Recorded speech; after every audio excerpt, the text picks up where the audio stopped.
कोई भी बीमार नहीं पड़ते, केवल इंसान बीमार पड़ता है। कोई ना कोई वजह, कोई ना कोई सीक्रेट जो है वो इंसान की गलती है। कि भाषा की शुरुआत हिंदी, गुजराती और कई भाषा होगी शायद क से शुरू होती है, क ख ग घ च ऐसे। तो उसी तरह यहाँ भी रोगों की शुरुआत है क से शुरू होती है, कब्ज से। हमें तीन बातें रखनी है याद। एक है रोगों का कारण, दूसरा इसका निवारण, तो तीसरा फिर से रोग ना हो जाए। मुझे तो बहुत सारे रोग थे, तो अब मुझे आत्महत्या ही करनी पड़ेगी, ऐसी स्थिति पे मैं पहुंच गया था। लेकिन इसका सभी का कारण कब्ज है वो मैं जानता था। सही निवारण, सफाई, ये भी पता चल गया। अब तीसरी बात जो हमें है कि अब नितांत निरोग रहना है, मरते दम तक।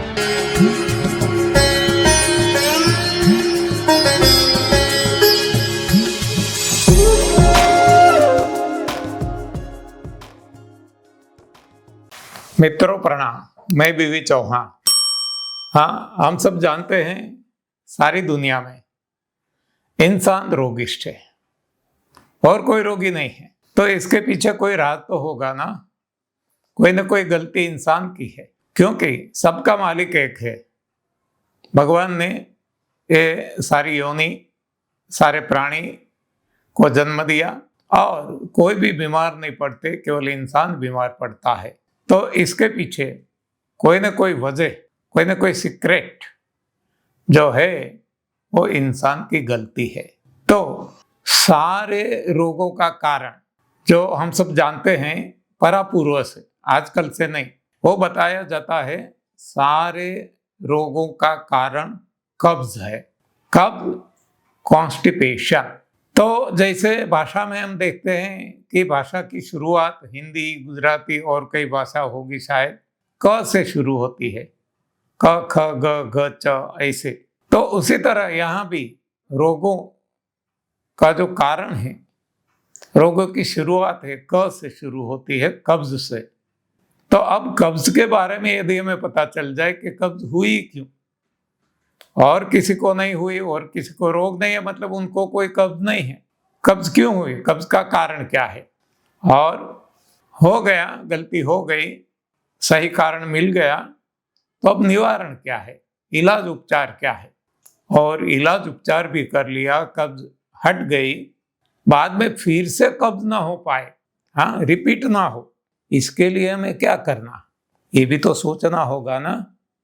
हाँ, तो सारी बातें, तीन बातें हमें हर कोई रोग के बारे में देखना है। हमें तीन बातें रखनी है याद। कौन सी? एक है रोगों का कारण, चाहे कब्ज हो, चाहे किडनी हो, चाहे हार्ट हो, चाहे कोई भी शारीरिक समस्या हो, तो रोगों का कारण। दूसरा इसका निवारण, और तीसरा फिर से रोग ना हो जाए, इसके लिए अब क्या सावधानी बरतें। तो ये तीन बातें आज हम कब्ज के बारे में देखेंगे। कब्ज मुझे भी बहुत रहती थी जब मैं छोटा था, पढ़ता था, प्राइमरी में, हाई स्कूल में, कॉलेज में। हाँ, कब्ज हर हमेश की मानो परमानेंट हो गई थी। जैसे कोई एम्प्लॉय होता है ना, जैसे मैं एम्प्लॉय था ना जीबी, तो पहले प्रोबेशनरी पीरियड पे लेते थे, 6 महीना, 8 महीना या तो 1 साल भर, बाद में कंफर्म करते, परमानेंट करते थे। तो उसी तरह मेरी जो कब्ज थी वो परमानेंट हो गई थी। हाँ, तो ये कब्ज को हटाने के लिए हम जानते तो थे कि सारे रोगों का कारण कब्ज है, और मुझे तो बहुत सारे रोग थे। इतना परेशान था कि एक बार मैंने सोच भी लिया था कि let me commit suicide now, अब मैं जिंदा नहीं रह सकूं ऐसी स्थिति में, तो अब मुझे आत्महत्या ही करनी पड़ेगी, ऐसी स्थिति पे मैं पहुंच गया था। लेकिन इसका सभी का कारण कब्ज है वो मैं जानता था, और एक कब्ज का कारण क्या है वो नहीं जानता था। आज वो जानेंगे। और इसका निवारण, सही निवारण क्या है वो भी नहीं जानता था। निवारण मैंने किया जो सारी दुनिया करती है। मैंने हिमज ली, हरड़ ली, त्रिफला चूर्ण लिया, बाजार में बहुत सारे ऐसे चूर्ण मिलते हैं, ये भी लिया, आयुर्वेदिक उपचार करवाए, इंजेक्शंस भी लिए एलोपैथी के। हाँ, बहुत सारे उपचार, इलाज मैंने करवाए कब्ज के लिए, लेकिन मेरी कब्ज गई नहीं। और बढ़ती गई, रोग बढ़ते गए, इतना कि मुझे सुसाइड तक पहुंचा दिया। तो एक बहुत बड़ी समस्या है, आम समस्या है सारे जगत में, हर कोई इंसान के लिए। यदि हम कब्ज से मुक्त रह सकते हैं बचपन से ही, तो ज्यादातर कोई भी रोग की संभावना नहीं रहेगी। तो अब सबसे पहले हम देखेंगे कब्ज का कारण क्या है। देखो, पहले तो हम सोचते भी नहीं थे कारण क्या है, नहीं, डायरेक्ट निवारण पे ही जाते थे। लेकिन जैसे समझ आ गया ईश्वर की कृपा से, प्रभु की कृपा से, ये तीसरी नेत्र खुल गई, हाँ, सही ज्ञान हो गया, सही दिशा मिल गई, तो अब मुझे पता चल गया कि कब्ज होती है बड़ी आंत में। ये तो हम सब जानते ही हैं। शुरुआत होती है कहाँ से? जब यहाँ से कुछ डालते हैं, इनपुट है हमारा, और ये सारा जो डाइजेशन ट्रैक है हमारा, मुंह से लेकर फूड पाइप, अन्न नली, बाद में स्टमक, जठर, बाद में छोटी आंत, बाद में बड़ी आंत, ऐसी तरह के। तो और बड़ी आंत का जो अंत भाग है, इसको जो एनस कहते हैं, गुदाद्वार, मलद्वार कहते हैं, वहां से मल विसर्जन होता है। और कौन करता है?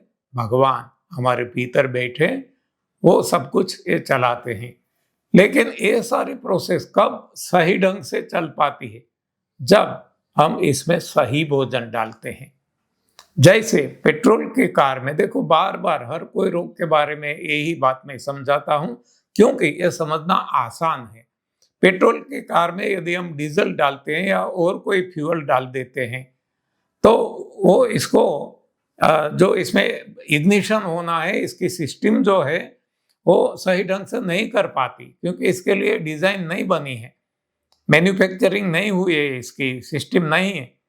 तो इसमें ज्यादा कूड़ा कचरा, जिसको कार्बन पार्टिकल, डस्ट पार्टिकल कह सकते हैं, वो जनरेट होते हैं, और इसको पूरा वो निकाल नहीं सकती, क्योंकि इसके लिए डिजाइन नहीं है। तो अब वो रुक जाती है, चिपक जाती है कहीं ना कहीं, जहीं भी जगह मिली तो वो परेशानी करती है। तो चाहे कार हो, चाहे कोई भी इंडस्ट्री हो, चाहे ये हमारी इंडस्ट्री हो, यंत्र हो, सभी में ये जब कुछ रुक जाता है, अनवांटेड एलिमेंट जिसको कहते हैं, तब वो परेशानियां पैदा करना शुरू करते हैं। यहाँ से शुरुआत होती है और बाद में फैलता जाता है कि हमें मौत तक पहुंचा देती है। तो ये कब ऐसा होगा?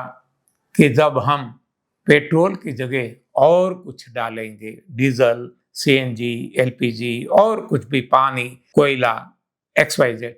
तो यहाँ से जो हमें डालना है वो हमारा सही भोजन डालना है। यदि गलत डाल दिया तो ये हमारी डाइजेशन सिस्टम है, पचन तंत्र, इसको पचा नहीं पाएगी।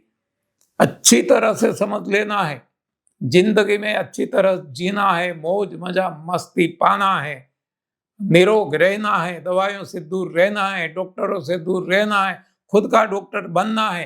तो ये सारी बातें अच्छी तरह से समझनी पड़ेगी और स्वीकार करना पड़ेगा, और प्रयोग करेंगे तब पता चलेगा कि ये चीज बड़ी है मस्त मस्त। हाँ, तो सही भोजन इंसान के लिए क्या है, अब हम जानते हैं, हर कोई वीडियो में हम रिपीट करते हैं।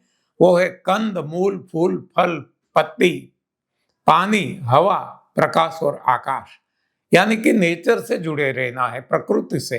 जबकि आज हम प्रकृति से दूर गए, और इसी के कारण अप्राकृतिक हम खा रहे हैं। हम क्या खाते हैं ये भी हमें पता है। हम क्या खा रहे हैं? अनाज दालें, जो पक्षियों का भोजन है, मिलेट पक्षियों का भोजन है, हमारा नहीं है। इसके लिए चौंध दी, उसके शरीर में वो पत्ता है, इसके शरीर में इसी केमिकल फैक्ट्री भगवान ने लगाई। दूध से बनी चीजें, हाँ, पराई माँ का दूध हमें, हमारी शरीर पचा नहीं पाती, तो ये भी हमारे लिए जहर है, टॉक्सिन पैदा करने वाला है, ये भी कब्ज पैदा करता है। दूध भी, और दूध से बनी सारी चीजें, कोई भी हो, हाँ, जो आप आइसक्रीम खा लो, मट्ठा खा लो, या इसके अलावा पनीर खा लो, जो भी दूध से बनी चीजें, मिठाइयाँ, XYZ, लच्छी पी लो, मक्खन, घी खा लो, ये सारी एक कब्ज का कारण है।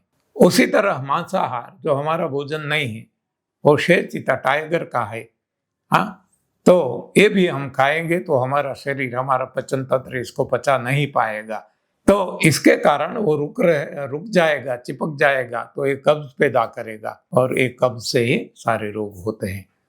तो अब पता चल गया कब्ज का कारण गलत आहार, और गलत आहार क्या है ये सब कुछ हमने देख लिया। आज जो सारी दुनिया खा रही है, इंसान खा रहा है, और कोई गलत आहार नहीं खाते, और इस हिसाब से उनको कब्ज नहीं होती, और इस हिसाब से उनको कोई रोग नहीं हो, और इस हिसाब से उनको कोई डॉक्टर के पास लेबोरेटरी टेस्ट करवाने नहीं पड़ते, हाँ, और खुद के डॉक्टर है। तो उसी तरह हमें भी यदि जिंदा रहना है, मौज मस्ती निरोग, तो ये सारी बातें समझना पड़ेगा। तो अब समझ में आ गया कब्ज क्यों होती है, गलत आहार से। तो गलत आहार क्यों खाया, गलत पढ़ाई से, रॉन्ग एजुकेशनल सिस्टम जो आज हमें पढ़ाया जाता है, सरासर झूठ पढ़ाया जाता है, और वो ही तो इसी हिसाब से हमने हमारी डाइटरी सिस्टम ऐसी बना ली, हमारी दिनचर्या खान पान की ऐसी बना ली कि अनाज दालों से कार्बोहाइड्रेट मिलता है, दूध से कैल्शियम और कैलोरी मिलती है, ताकत मिलती है, स्नायु बनते हैं। तो ऐसा ऐसा हमें गलत पढ़ाया जाता है। मांसाहार से हाँ बॉडी बिल्ड होती है, इतना गलत पढ़ाया गया, और इसको हम सही मान लेते हैं। हाँ, कहने वाला तो दीवाना, सुनने वाला भी, लेकिन है सारी दुनिया दीवानी है, पागल है। हाँ, तो इससे हमें बाहर आना होगा। तो अब ये विज्ञान को छोड़ना होगा, मैन मेड साइंस को, और गॉड गिवन साइंस जो शास्त्रों में है, इसमें ये कंदमूल, फल, फूल, पत्ती, पानी, हवा, प्रकाश की बातें हैं, तो ये हमें खाना होगा। तो अब कभी भी कब्ज नहीं होगी, लेकिन आज तक गलत खाना खाया, कब्ज होगी, तो इसको अब निकाले कैसे। हाँ, तो इसका ट्रीटमेंट क्या, इसका इलाज क्या, इसका उपचार क्या, कारण तो हमने देख लिया, निवारण क्या। तो इसके लिए बार बार हम बता रहे, इसमें भी 3 बातें याद रखना है। एक संजीवनी क्रिया, लंघन, इंटरमीडिएट फास्टिंग, और क्लींसिंग जूस, सफाई करने वाला रस। हाँ, ये सब आप जानते हैं अच्छी तरह से, और जो कोई नए हैं जिसको पता नहीं है, वो हमारे अगले वीडियो देख सकते हैं हमारी इसी चैनल पे। तो ये हमने अच्छी तरह से समझाया है, तो ये भी आप देख लेना। ओके, तो अब सब कुछ पता चल गया। सारे रोगों का कारण कब्ज, कब्ज का कारण गलत आहार, गलत आहार का कारण गलत ज्ञान, विज्ञान, गलत पढ़ाई, गलत सोच, भ्रांतियां। तो अब ये भ्रांतियां हट जाएगी, सही ज्ञान मिल जाएगा। तो अब हम सफाई करके इसको निकाल देंगे। सफाई 3 तरीके से, ये अब पता चल गया। तो रोगों का सही कारण ये पता चल गया, सही निवारण सफाई ये भी पता चल गया। अब तीसरी बात जो हमें है कि अब नितांत निरोग रहना है, मरते दम तक। तो कैसे रहा जा सकता है, आप मुझे देखो। हाँ, मैंने आपको बताया आज से 30-31 साल पहले, यानी आज मैं 79 चल रहा हूं, तो इसमें से 31 निकाल दो, तो तब मेरी ऐसी स्थिति थी, मैं मरने जा रहा था, इतना परेशान था कब्ज के कारण, और कब्ज के कारण नाना प्रकार के रोग। लेकिन आज आप देख रहे हैं कि कोई कब्ज नहीं है, और जब कब्ज नहीं है तो कोई रोग नहीं है।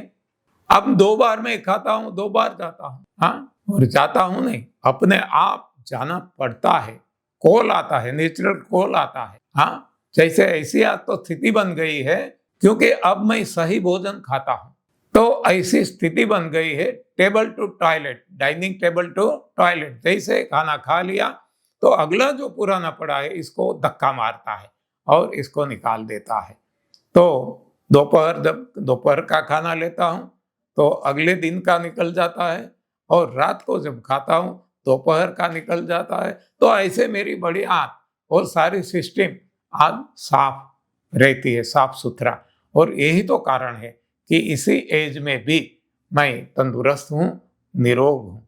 और एक कारण और भी बता दूं, हाँ, जो हम फाइबरस फूड खाते हैं, हमें कहा जाता है, ये भी विज्ञान ने सिखाया है, गलत ज्ञान है मेरे हिसाब से। वहां हमें क्या कहा जाता है कि फाइबर से सफाई होती है, सरासर झूठ है। फाइबर कभी सफाई नहीं करता, फाइबर फंसता है, और फंसने के कारण ये जो बड़ी आंत की, छोटी आंत की प्रक्रिया है भोजन पचाने की, फेम्ब्रिया मोशन है, हाँ, इसको वो अवरोध कर रही है, ऑब्स्ट्रक्ट कर रही है, बाधा डाल रही है। और जब वो अपना काम नहीं कर पाएगी तो ये रुका रहेगा, चिपका रहेगा, तो ये कब्ज होगी। तो कब्ज का एक कारण फाइबर भी है, ये भी समझ लेना। तो मैं आज कई सालों से फाइबर लेस फूड खाता हूँ। हाँ, टोटली फाइबर लेस तो नहीं खाता, लेकिन जहां तक हो सके मैक्सिमम चबा चबा चबा कर, जैसे गन्ना खाते हैं उसी तरह मैं टमाटर, खीरा, जो कुछ खाता हूँ, अंगूर, कोई भी, हाँ, जो भी चीजें मैं खाता हूँ, चबा चबा चबा कर जो बच जाता है बाहर कर देता हूँ। तो अब ऐसा भोजन खाएंगे, और ऐसा भोजन भी पकाया हुआ नहीं, दूध से बनी चीजें नहीं, मांस मच्छी अंडे नहीं, अनाज दालें मिलेट नहीं। जो हमारा भोजन है वो ही हमारा, यानी इंसान के लिए भगवान ने दिया भोजन, वो ही सही भोजन। तब कब्ज नहीं बनेगी, और जब कब्ज ही नहीं रहेगी तो रोग नहीं रहेंगे, न रहेगी बांस, न बजेगी बांसुरी। कितनी सरल बात है, हाँ। और आप तो कितने शार्प हो आज के जमाने के, हाँ। तो मुझे लगता है कि सारे बात समझ में आ गई होगी। तो आज के लिए, कब्ज के लिए इतना काफी समझता हूँ। धन्यवाद, आभार, प्रणाम।